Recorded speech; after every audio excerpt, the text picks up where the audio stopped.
Yeah, okay. So yeah, my name's Greg, and I'm here to talk about some fundamental elements of writing, academic writing, especially specifically for writing articles. It works for other things too, but we're going to look at some stuff, hopefully that can help you do the things that you're doing. Let's take a really quick look just at what I've got for the day. We're going to be taking a look at just a quick introduction on writing process and the essential fundamentals of writing. What helps what helps create good writing in a sense. Then we're going to look at this control and support dynamic, which I find to be an element that is helpful to think about throughout, all of academic writing when you think of even from the macro to the micro. So we'll look through at that. Then we're going to look specifically at the structure or the template for the structure of writing, such as you are all doing. And we'll look at the IMRaD format, introduction, method, results, discussion format, and what goes into those elements.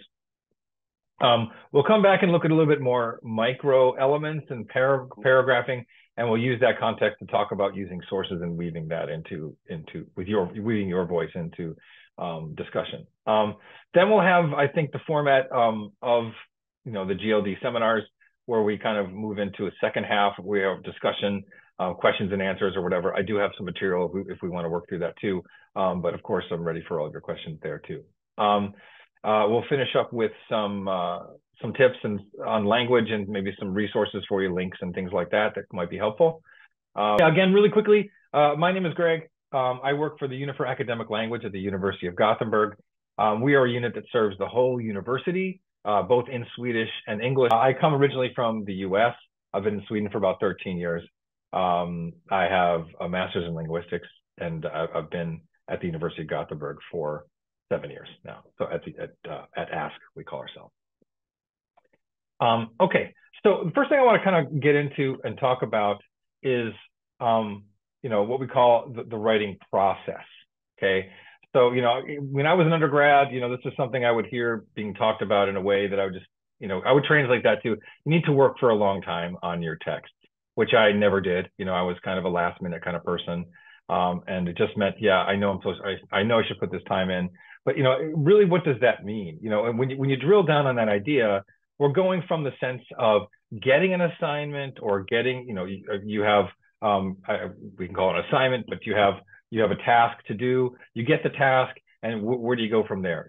Usually at the beginning of these things, we don't know anything about what we're doing. We need to start reading, and what we start doing in the beginning is actually writing. We're summarizing articles and making sense of these articles in light of each other, what's happening in this place. And all the while, and at least in my mind, I used to feel like, well, this is what I'm doing. I'm writing a paper. Well, actually, in the beginning, what you're doing is you're just trying to figure things out, right? This writing is for you. This writing is for the writer, okay? Now, many of you, most of you have been on this project now for, 5 months or so or something like that. You're moving towards the end of that process, hopefully, I suppose, at least that's what I was told. So now, the end of that, we move from writing for yourself to writing for the reader, okay? And that's what we're focusing on now, right? We want to make things clear for the reader, okay? And, there are a number of things that, different types of writing that we do for ourselves and for the reader. And so, when I take a look at a student text, like I mentioned, I meet students one-to-one. So when I see a student text, and I see a paragraph that's not so clear for me or whatever, it's not that this is wrong. This is somewhere in that writing process state, right? And so we need to move that paragraph along to something that's very clear and concise for the reader, very efficient, and expresses for the reader everything you want it to express. Okay, so that's what we're looking at now. We're kind of moving towards the end of that process. We're going to focus on things that can help you build clarity for the reader into your writing. Okay. So let's take a look at some of the essentials here of what make writing good. We want to talk about clarity. Maybe when you talk about maybe the most important thing when we talk about writing or when you think about academic writing is to be clear. Okay, and the other two elements here, structure and academic style, can help you do that. Structure can refer both to the macro and the micro elements of organization. And we'll talk a lot about both of those today, like as I mentioned, as you saw in the introduction there. When we talk about academic style, what I mean here is, a lot to do with referencing, okay, and working with sources. And you want to be clear about who said what. You're entering a conversation, right? That conversation is happening out there over time and through studies and articles, and you want to insert your voice into that conversation, okay? It needs to be clear on who's talking. So when we talk about clarity, it can refer to language. And very often when I meet students, and most of the students I meet, in the 7 years I've been here, I've met maybe 5 native speakers of English. So I'm usually dealing with non-native speakers of English. And most often when I meet non-native speakers of English, they feel very vulnerable with their language when they're writing in English, right? And so often the case is, we do talk about things to improve their writing, but very often, and most often it's not their language, okay? So, number one is, try to be, somewhat confident with what you're doing, but we can talk about some things when it comes to building clear language, okay? But one of the, we have a number of things that can aid us in building clarity into your text that beyond language, that so even when you falter a little bit with your language, the other elements can prop you up and still help make you clear to the reader. And organization and structure is part of that. Structure, helps the reader, if you have it makes things predictable for the reader, okay? And so that's what can help build clarity in one sense. Like I said, we do give workshops on academic reading, and when we do that, we direct the students to focus on certain areas and look at certain areas of the writing for different types of information. So the goal here is as a writer is to build your text in a way that your information is in those locations, so it's easier to identify. But also it's for you and the reader, right? So as a writer, if you know these things exist, right? It's not just some open field that you need to fill up with a bunch of content that you don't know how to do. If you understand the moves that are going into that open space, then it's much easier for you to fill it up, right? You know what needs to go there, so you look for it, you search for it, you develop it, and you put it there. And so that's, it can be very helpful in that sense. It's like a framework that you yourself can use for your advantage as a writer.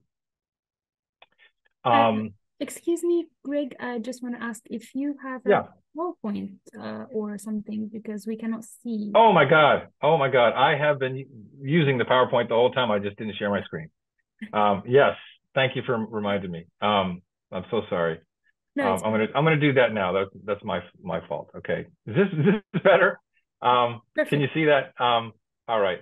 I can scroll backward really quickly to show you, the things that we talked about. We talked about writing process, and then we moved through these pillars. So yes, we moved through these elements. Just now, we were talking about a clarity of language and organization. We talked about what structure can do for you as a writer and for the reader. So we're talking about referencing now, right? So when we have clear referencing, this lets the reader know that your ideas are based on solid ground, that the ideas from others are clearly defined. There's integrity and credibility here, right? Today, we're going to largely talk about structure and organization, and also incorporate some ideas about how referencing and incorporating your voice into that conversation we mentioned has been happening. So we're going to take a look now and turn to, like I mentioned before, this dynamic that I see throughout academic writing, from the macro to the micro. So as this quote provides, even short pieces of writing have regular, predictable patterns of organization. You can take advantage of these patterns so that readers can still follow, even if you make some language errors, right? So, again, if you do some of these things that I've mentioned with structure, this is going to help you go a long way towards making what you do clear for the reader. So we're going to start with this idea of control and support, okay? And this goes from the macro to the micro. And I just want to do a really quick exercise that we're going to respond to on Menti, if you could. And so this is the handout, right? And so these are some of the samples we might be looking at later. But as you respond, when I prompt you, you can either go directly to menti.com and you can use this code, or you can use the QR code with your phone or whatever you want to do. We're talking about this control support dynamic, okay? And you know, I'm sure many of you either do this explicitly or implicitly, but I want to become more of a systematic understanding of what needs to be happening throughout your text, okay? So let's take a look at these two sentences here, okay? We talk about control and support, where control represents the idea of a main idea, okay? So we have this main idea that governs other ideas. It controls other ideas. Again, that works from the macro to the micro. In this case, we're looking at kind of a micro situation, all right? Just to highlight this fact for us. It's very simple, you know, and maybe very simple for you, but that's a good thing. I wanted to hit home. Okay, so these are two sentences that represent support. I want you to identify what you think the controlling idea might be here, okay? I'm going to read these out to you, 1 and 2, and then once I do, I'm going to give you some choices on what the main idea might be, and that's when we'll respond on Menti, okay, just to see how you respond. All right, so number 1, children in Sweden play computer games in English, watch English speakers on YouTube, and read online English language blogs in their spare time. Number 2, pupils in the 4th grade in Sweden have been shown to spend more time using English outside the classroom, and 5th graders obtain half their English skills while participating in such extramural English activities away from school. Okay, so I want you to think about what the main takeaway the writer is giving you there from that support. Okay, and I'm going to give you 3 choices. Okay, A, children in Sweden today often use the internet. B, children in Sweden today use English in their spare time already at a very young age. C, in Sweden, 4th and 5th grade students are not motivated to participate in school activities. Okay, so now you can respond on Menti. Just let me know which one of these you think is the best choice, A, B, or C. All right, let me just show you what the results are here. We got, you know, very overwhelming choice of B, but we did have someone choose C, okay? So this kind of highlights the main point I want to make here, right? Is that if you don't include both of these elements, that clarity deteriorates, right? So whatever the answer is, whether it's B or C or A, we clearly, among these talented, intelligent, you know, experienced master students or above, they have a disagreement about what the main point should be here, and that because it's not expressly stated, right? And so we have pretty decent support. We have no control. Okay, that's the problem here. All right. So number 1, if we just to take a quick rundown here too, you know, if we look at A, and by the way, you know, this is, you know, I see paragraphs that have controlling statements like A, controlling statements like C, that where B actually is probably the best choice here. Because, you know, the reality is in their minds, they know what they want to say, but they don't clearly represent it on the page, right? And so this is what we need to develop. How do you want to characterize this support? How best can we do that?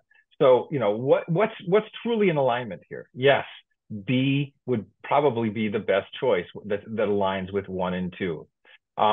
In fact, if we look at A, children in Sweden today often use the internet.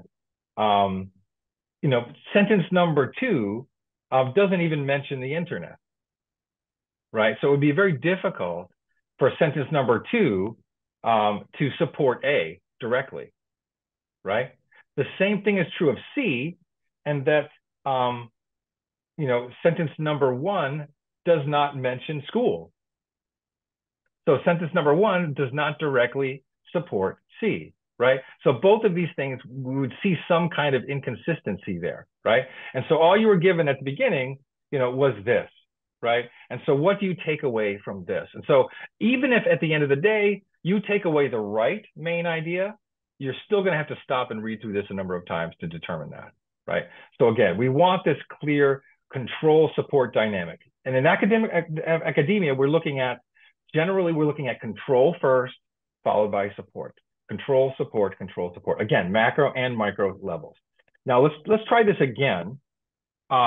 Just look at it. What looks like again now with the control, right?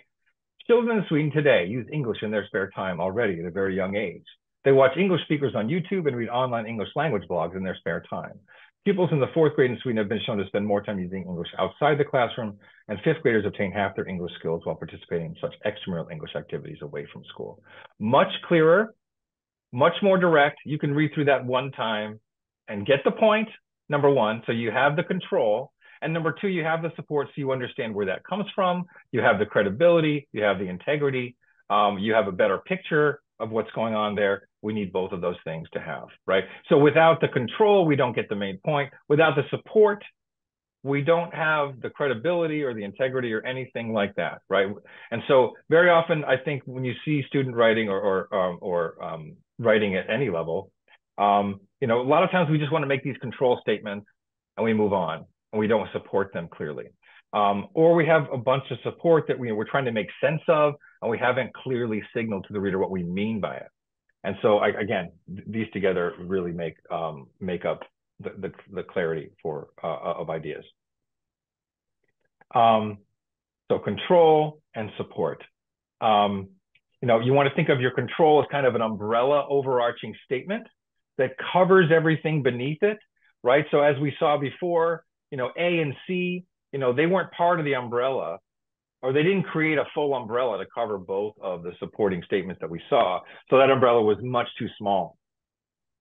And so in a sense, when you think about that umbrella or the size of that umbrella, you want to make that umbrella as big as you have to make it and as small as you can make it, right? Because if you make it too big, it would cover everything beneath it. It might, you know, it might be in alignment, but it may not make the nuanced point that you really want to make, right? So you want to make that a narrow statement if you can, as narrow as you can, but you have to make it as broad as you can to cover all of the data and the support that you have.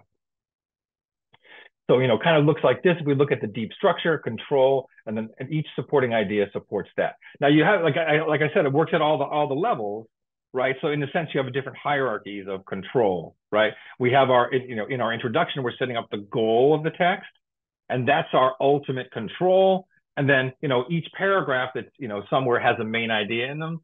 And those paragraphs, those main ideas are controls for the paragraph, but they also in turn support the overall main control. So we have this, you know, this hierarchy of controlling ideas.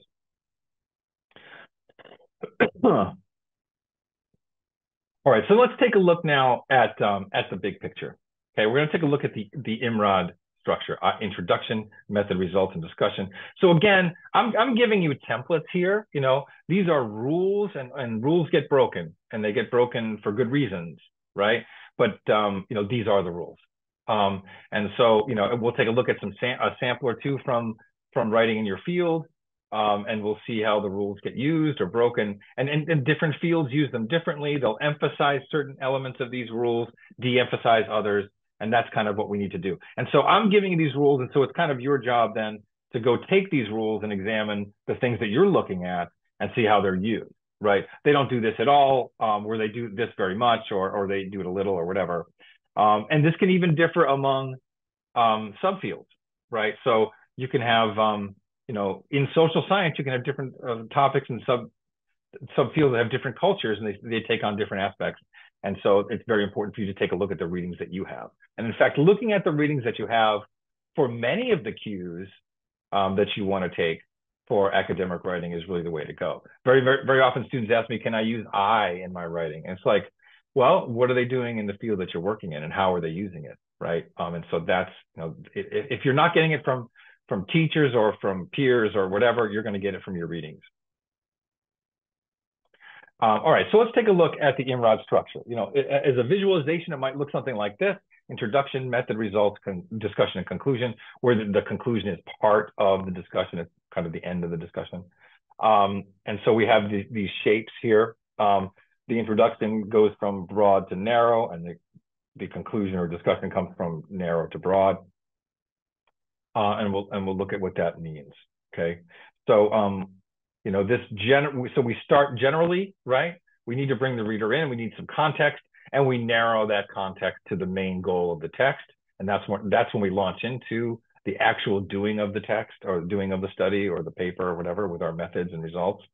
And then as we come out of that, we want to, we have our narrow ideas based on the data that we have. But we're going to make that, we're going to extend that and broaden that to extend it to how it works in the field and things like that, and the implications that it has in the field. Let's take a more in-depth look at each section, okay? In your introduction, you're going to have context and purpose. You're going to set up your main control here for your entire text, right? You're going to have some background information. We'll see later too, background information on, like, if we talk about literature review, that's going to be something that's that can differ by field. This can be part of the introduction. It could be its own section, but it generally does come, in a certain flow of things after we set up our goals, and then we usually go into the background and things like that. We have, we look at methods and results, and generally speaking, we want to be as objective as we possibly can here, right? What did you actually do to go through your study? That's, we think about methods, we think about results. Objectively, what does objectivity mean? Obviously, there's a fair degree of subjectivity in everything we do, but as objective as we can make it, that's what we want to think about when we think about results, methods and results, right? So methods is, what did I actually do? Results is what actually came of what I did. I'm not trying to speculate about anything. I'm just describing what data we have. This is the actual just data, right? We look at the discussion and conclusion. This is when we start to reflect on ideas and make claims and things like that, and make associations. Now, when we talk about the introduction, very often we think about this, it's very common to talk about this model called the CARS model, established by Swales and Feek. It stands for creating a research space. And there are generally four main underlying moves that take up the CARS model in that space. So number one, we want to start broad. So, we want to establish a research territory. What does that mean? So, like, if I'm going to talk about a tree, I need to establish first what forest that tree is in, right? So, as a reader, I'm like, what are we talking about? Okay, we're talking about this subfield here, this topic, okay? So start with a topic. A topic is not a thesis statement. A topic is not a goal. A topic is just that. It's just a topic, a field of study. So establish what that is. But in doing that, you also want to establish some sense of why is this important, okay? Why should we care about this? Some basic information about the field of study and why it's relevant. And again, we're narrowing. So we start broad, now we're going to narrow that a bit further. So within that subfield, within that topic, what's the question? What's the problem? Okay. Now we want to establish a need for further investigation here. So that's what we're doing. We're establishing some kind of gap or problem. So that could be anything from, there's a debate, several voices are saying yes, several other voices are saying no, and you want to put your voice into that because it's controversial. Maybe there's a lot of agreement in the field, but this is the agreed upon next step, or even in a sense where this is something that's been studied but not studied in this way. So the novel element of this study is the methodology, right? So there are a number of ways to establish a niche, but that's what we're trying to do here. What's the gap? What's the problem? So you want to establish a need, and then the next move then is to tell the reader how you're going to fill that need. That's the goal of the text, right? So that's the movement here. Here's the area we're talking about. Here's the problem in that area, and this is what this paper is going to do about that, or this study. Again, simply the methodology could be the new element here, and that could be what you're doing. So you could bring in the relevant other studies that have done this, looked at a similar element, but now you're going to do it in a different way, maybe drawing methodologies from other places. And finally, we have our review of literature. Again, you could draw a line after 3, and we have a new section that's our review section. That could be the way it goes in your field, but still, it's generally going to come in this flow, in this order.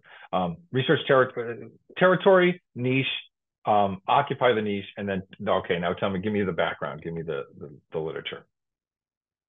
So we talk about the introduction. That's generally the moves of the introduction when we do so. And we can see in some samples potentially later if we have the time to see how it works in the field or on the ground. Let's take a look a little bit more in depth at the methods.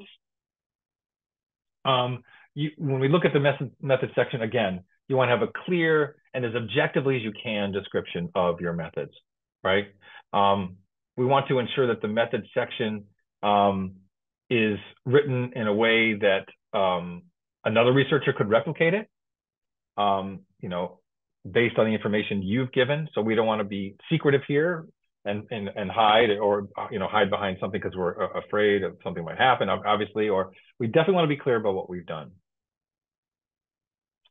You can present the methods, I guess, in a number of ways, but the standard template, you know, base way would be to be chronological order, okay? You know, if there's a reason to not do that, then there's a reason to not do that. So you get to come up with it, but if you do have one, then okay, but this is the standard way. Just walk through what you did and how you came to that conclusion to do that, to utilize that methodology.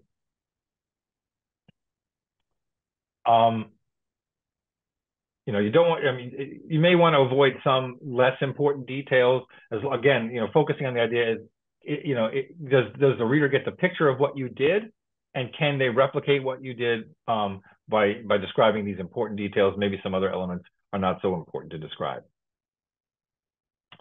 You want to make sure that you're free from ambiguity here, or vagueness. You want to establish that that you've maintained scientific rigor. And also, when we talk about using the method section, most often you're going to be using the past tense when, you know, talking about what was done in your research. This was done, that was done. It can also be, you can use passive potentially, depending on the field and how it's typically done, but we're largely going to be using the past. If it helps you to use diagrams, figures, and tables, that's something that can be done here. If it helps illustrate, you know, further some of the things that you've talked about, that can be commonly done here too. Looking more in depth at the results section, again, you know, objective, clear, straightforward. Again, I know objective is a tough word, but, you know, that's what we're striving for. So we don't want to put a lot of our analysis here typically. Again, that can change based on field. Sometimes there is some analysis in the results section, but the template would say, you know, this is where you're just presenting what came of what you did. You want to focus, yeah, like I said, on presenting the findings without interpretation. You know, you want to focus on order. Order matters. It's tough to say what would work best for any particular study in this case. You know, do you want to order it? Do you want to order your data in a way that reflects the methodology and what came of the methodology and the chronology of it? Or, you know, you're going to be writing your discussion, so you know what's going to be in your discussion later. So maybe you want to order it in a way that's relevant for the way you're going to present it or point back to it later. So think about, you know, how you do that here. Headings and subheadings are helpful here to help you organize and divide into the different sections of what you're doing. I mean, you're going to draw, you know, different elements out of the data. Later, you're going to point back to different things. Like I said, with your discussion section, you're going to draw different conclusions, and maybe you can already start to formulate, you know, different categories in your data. That could be something relevant, and you can have your headings for that. Again, we can use graphs, tables, and figures. Also, again, past tense. This is what happened from what you did. Now, again, you know, there's reasons not to use past tense, but that's going to be the overriding use. Finally, looking at the discussion and conclusion, this is where you're going to be doing your interpretation, your analysis. You're going to discuss significance and patterns, relationships between the data you have and the studies you've reviewed. You're, again, going to compare it to what's out there already, the relevant stuff that you're trying to be part of, the conversation that's out there. You want to discuss whether the research objectives or questions have been addressed and how the results align with them. A lot of times this comes up too, where, things happen that you didn't expect and even don't like. You expected something else, you wanted to prove this thing, it actually proves the opposite or something to that nature. You still want to explain that stuff and put it forward. I've read some articles about how there's an underrepresentation in science about studies that don't go the way they like, right? So they don't always represent themselves accurately when something doesn't happen in the way that they want it to. But you have to, right? I mean, it's clear to see that things that don't go the way we like, based upon methodologies that have been based on sound science, is an important thing for science to know, right? So it's good to bring these things up and clarify, where things went awry or what could have been done better or differently. What are the broader implications of your findings? This is where you're going to do that. Again, you want to drill down on looking back at your data and looking back at your background information and all the other literature that you're looking at. This is where we're going to make claims, stick your neck out, and make some statements that may or may not be true, that might be debatable here. And this is maybe the most difficult part of the study.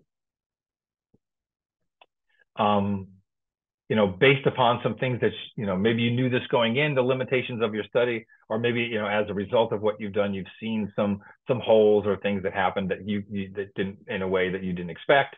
We want to explain for future research what you might do differently based upon, what you did, or even if, no matter what, at the end of the day, there's more to be done. So what's the next, where would you point the next person to go from where you've been?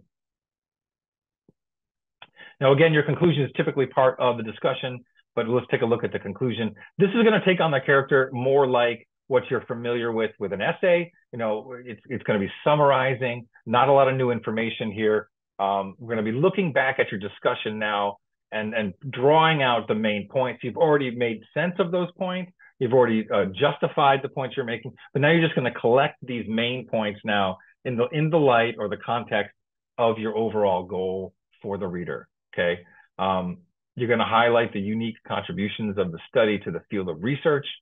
All the things that you've, again, reasoned through in your discussion section, you're going to draw down, you're going to pull out those conclusions now. What are the limitations, what recommendations, and things like that. Whatever, summarizing, key points that you discussed in your discussion and draw to a logical conclusion. Again, no new information here. Everything should be reasoned, and again, control support. That should all be done, in your discussion section. And now we all know those things to be conclusions if we wanted to look back at the discussion, but now we're pulling them all in one convenient place. You'll use past and present tense both, I think, a lot, because when you talk about the study, you might be talking about the past tense because you did these things. But when you're talking about implications or things that are accepted in the field, this is where you're going to be using present tense. All right, so yeah, we looked at the macro. I want to take a look now at some, again, we're gonna go draw down a little bit and look at some the paragraphing elements. Okay, what it looks like, in that sense. Again, control support is going to be relevant here. So when we talk about paragraphs, what is a paragraph? I think, we wouldn't have gotten this far if we have no understanding of what a paragraph is. But I think a lot of people are just so intelligent that they can accurately mimic what they see on the page without actually systematically and explicitly understanding what they're doing all the time. And so I want to make that explicit for you. And so, a paragraph should always center on a main idea. Okay, so we always have one main idea. Something, we don't want to get it too long. If we start to, if you feel like this is one main idea, but it's pages and pages long, well, it probably could be broken down into a few different ideas there, right? Subsets of ideas. So we want to. This is just to make things manageable for a reader. The reader is going to be scanning your text to try to identify the movement of your logic, and your paragraph should reflect that. As we talked about before, we have this control support dynamic at all levels. That's true at the paragraph level as well. Most of you, if not all of you, have probably heard the term topic sentence, or if you're Swedish, Sean Manning, or something of that nature. A topic sentence is all that is a specific term to refer to the controlling idea of a paragraph. That's all that is. It's a controlling idea of a paragraph. It's not an introductory sentence, okay? It's the sentence that governs that paragraph, right? So you want your best, you want to do your best to make a concise statement, very often the very first sentence, to be clear to the reader about what this paragraph means, the purpose of it, the goal and the main idea, if possible. That's going to help build clarity into what you do. So again, we have control support at the paragraph level. So each paragraph has a main idea. It makes sense that if there is a main idea, you know, I mean, again, with clarity being paramount in academic writing, anything you want the reader to think, as we saw with the control support exercise, right? We had people disagreeing on what the main idea was, right? If you want the reader to think something, you have to say that thing. You can't jump over things. And I think that's one thing that I see with a lot of students is, when I ask them about a paragraph, they know exactly what they want to say. They know exactly what they mean. But that's the thing, is they're in their own head. They understand what they think. As a reader, I only understand what's on the page.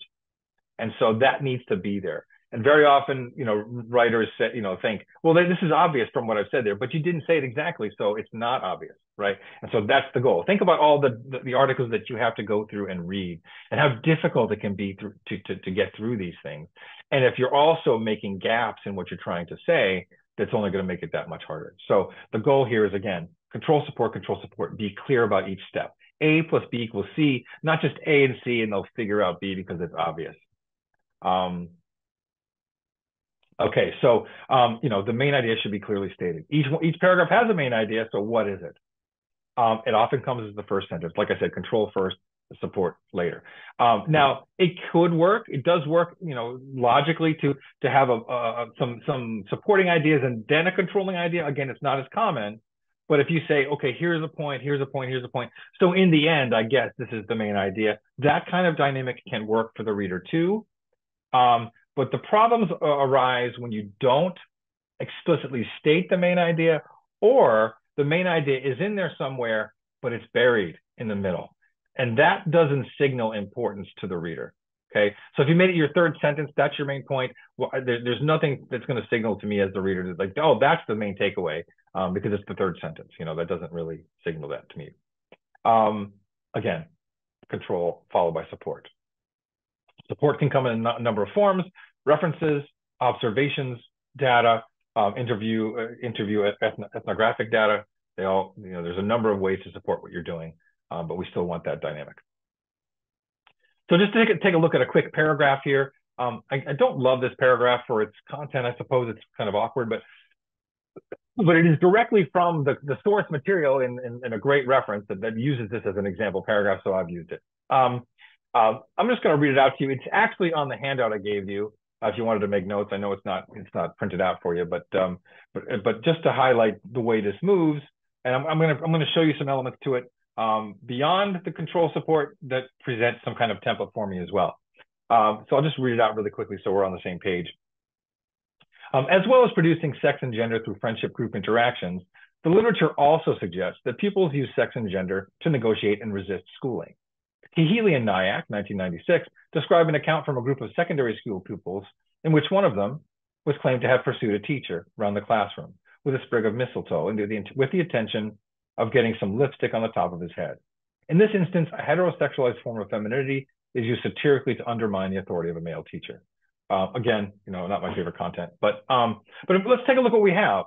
We have this first sentence, right, which accurately gives me that umbrella main idea that covers and supports, you know, what's here. This supports directly. Another way to look at it is, if you read this first sentence, what would you expect to read next? Something about where the literature suggests this. And so we see that directly in the support, right? Now, another element of the template that we want to look at too is the use of resources, okay? Very often, and again, I'm not going to say that none of this always has to be done or never shouldn't be done, but in the sense, when I look at a paragraph like this, I see the first sentence being non-cited, right? It's the writer's voice. So it's the writer, especially if I look through and I see two different sources, Walkerdine and Kahili and Nyack. It's the writer's voice that's organizing that, right? So we're seeing that's a space for the writer, this topic sentence. It's the writer's argument being made here. So that's the space for the argument. The support comes in the other voices to help support that voice. And so very often I see first sentence not cited, and then the second sentence I'm going to reach for a citation directly to support the claim that the writer's making. Now, I'm not telling you that you can never have a cited topic sentence. I'm not, that's not the point at all. But this is just a kind of a way to start thinking about where your voice can go. A place to fit your voice. And it looks like this. And then we look at Kahili and Nyack directly support it, and then so does the Walkerdine statement. So this is kind of a template for a clear paragraph. It's a short one, so it's easy to see, but yeah. I want to move on to do one more paragraph, maybe take a look, and then we can talk about using sources. I want you to respond one more time on Menti. I'll read this out to you, and then I want you to think how well you think this paragraph, it's taken from, I don't know if it was Gadir that sent this to us, but it's from political science. And I want to see how well you think this paragraph follows the things we're talking about, both with control and support and use of resources. Indeed, since many teachers lack the requisite English skills, and some are seen as too wedded to the old teaching methods to fully accept reform, rulers have enlisted a whole new guard of Western teachers and consultants. Over the past 10 years, thousands have come to live and work in the UAE, recruited out of liberal democratic cultures such as Britain, the United States, Australia, and New Zealand, to help UAE rulers implant the liberal ideology of education associated with those same cultures.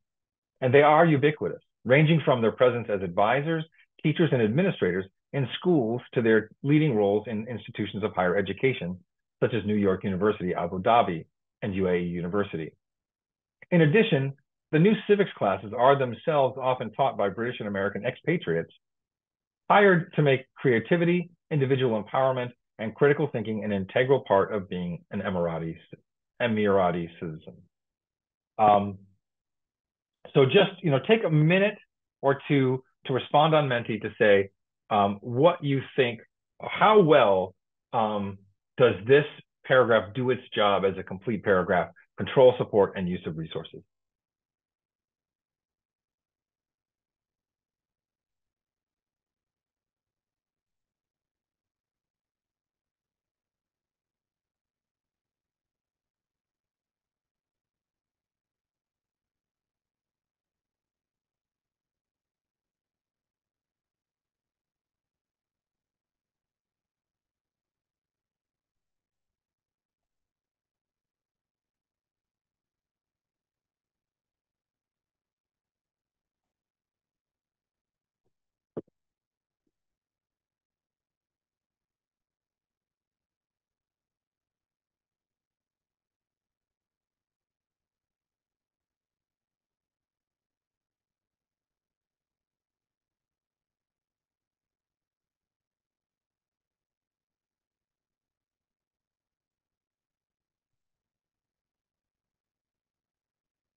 So yeah, just to give you, this is the quick results. Most, we've got, not too many responses, only 3, but most of them would say hi, and we did have one at the low end. Now, again, this is taken from a journal article, so I'm presuming that it's using resources as well. Now, if we can discuss this later too, maybe during the discussion portion. We have these samples in front of us. We can ask questions or work through this, but I would first say myself, and I'm not always perfect about my own assessments, but I would say that we take a look at, if we highlight this first controlling statement, I think the controlling statement works pretty well, right? I think we have a pretty clear control support dynamic that's going on for me. If we start, the beginning of the sentence presumably is connecting to something previous to make the flow connect really well. This bit about requisite skills. But the main point, the main overarching idea we have is that they listed a whole new guard of Western teachers and consultants. And so I might expect to read about how they've done that, what they've done in doing so. And that's what the paragraph spends its time doing. So that works really well for me in that sense. Where I find a problem is, again, this is in a journal article. I can only assume that they've done things properly, but I don't see a single resource. And I don't know how that's okay. I can't imagine that all of this just comes from the common knowledge of the writer. It certainly doesn't lend itself to the credibility element. So, I'm not sure on that. If we take a look later at the samples I've given you coming from, again, the sample that was given me, they're using a footnoting style that has since changed. I looked up in the journal itself, their standards for their referencing style, and they've moved from whatever this was as a footnoting style to the APA-SA style, which is going to be something similar to what we're going to see right now. So I'm very familiar with the APA style, which looks something like this with the name and year. And I want to highlight this point here, that we need to, again, directly from the APSA, they're saying that we need to cite anything basically that's not generally known. Okay, and so I do often see something like this where students have a paragraph and they finish the paragraph with the citation, and I'm made to assume that that whole paragraph is from Viglione. But indeed, we kind of need to show the reader, at every turn, whose idea is whose. Where's the reader's voice? Where's the writer's voice? Here, it's very difficult to identify where the writer's voice is. Again, you might think that it's nowhere, but if indeed that all of this comes from Viglione, then it would need to look something like this. So each sentence would need to be attributed to Viglione. Now, there are other ways of doing it, but the whole point here is to show that, and again, whatever style you're using can look differently, but we need to know where your voice is and where the voice of others is. Okay, so if indeed it's Viglione at each turn, you can do it this way. This would be technically correct if you're using APA, but you can also utilize in-text narrative citations like this. So, if you mention Viglione, and it would make sense if you have an entire paragraph or two where you're only citing one author, it would make sense then to mention that author. They might be an important source. And so we're going to mention Viglione here. We have the citation directly after that. And then the next sentence, it's clear that it's still Viglione. We don't need the source, Viglione, here as well. In the last sentence, we don't have any mention of the study or Viglione, so we have to give the full citation again. So again, if we go back to this sample here, maybe there's some system they're working with that they don't have to mention things again and again, but I don't see, I think it makes it difficult if it's a whole paragraph without a citation. Again, I'd like to see how they justified that. It might be correct, but from my sources, this would be very difficult to do correctly. One final thing I want to look at too, when it comes to sources, before we open up for discussion, we can look at some other things, is the use of quoting. Okay, we quote sparingly. Okay, there are reasons to quote, obviously, but typically it's generally a better bet to be paraphrasing rather than quoting. The reason being, when you quote, you really still have to generally do the things you do when you paraphrase. And when you paraphrase, you can use others' supporting ideas for your purposes, rather than, they've written something for their own purposes, and you're going to take that out of context and stick it into your own text. You need to do things to make that, to build a hole or build a space for it. So the reasons to quote would be something like a definition, for example. You want to see, you want the reader to know that this is a specific definition you're working with. I'm not going to stray from it, or I'm comparing definitions or something like that. That would be a great reason to quote. When something is very well phrased or colorful, like you're quoting something from a Martin Luther King speech, which is very difficult to recreate, or it's very moving or something like that. You want the reader to see the original words. Again, or like we have here the data of interviews and things like that. But most often it's better and more effective to paraphrase. Like I said, when you quote, you still kind of have to do the things that you do when you paraphrase. So paraphrasing is using someone's ideas with your words for your purposes. And so if you take some of these words out of context and put them into your own text, it doesn't make a lot of sense sometimes. So think of, I'm giving you, writing a text is basically a form of presentation. I'm giving you a different form of presentation. But what would be the analog of some kind of quoting situation here, right? Maybe a video. Maybe I wanted to show you a video. What if I just stopped talking and turned on a video, showed you the video, stopped the video, and continued talking about something else?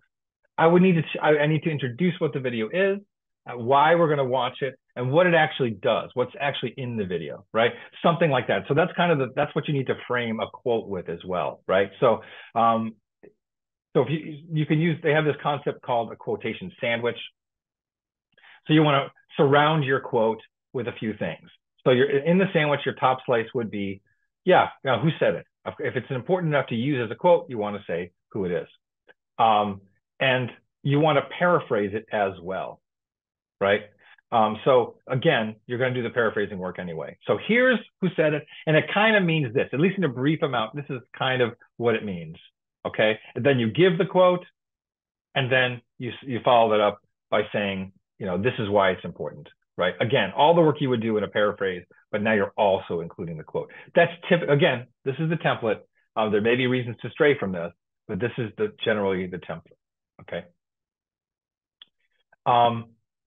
Okay, so that's my bit on paragraphing. I think, it's 3 o'clock now.